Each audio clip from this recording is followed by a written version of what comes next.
ભાવનગર શહેરના ચિત્રાથી સિત્સર તરફ જવાના રોડ પર રાત્રિના સમયે આઈસર ટેમ્પોના ચાલકે સ્કૂટર સવાર યુવાનને અડફેટે લીધા 31 વર્ષીય યુવાનનું મોત થયું હતું, જ્યારે અન્ય એક યુવાનને ઈજા પહોંચી છે.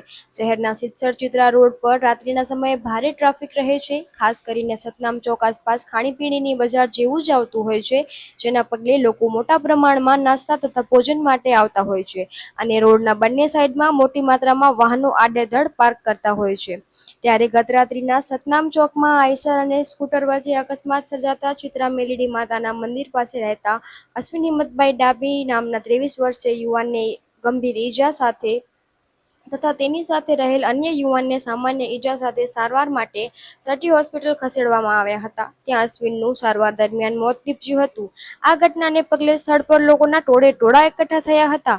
બનાવની જાણ ડી ડિવિઝન પોલીસને થતા પોલીસ કાફલો પણ ઘટના સ્થળે દોડી આવ્યો અને આ અંગે પોલીસે વધુ તપાસ હાથ ધરી છે.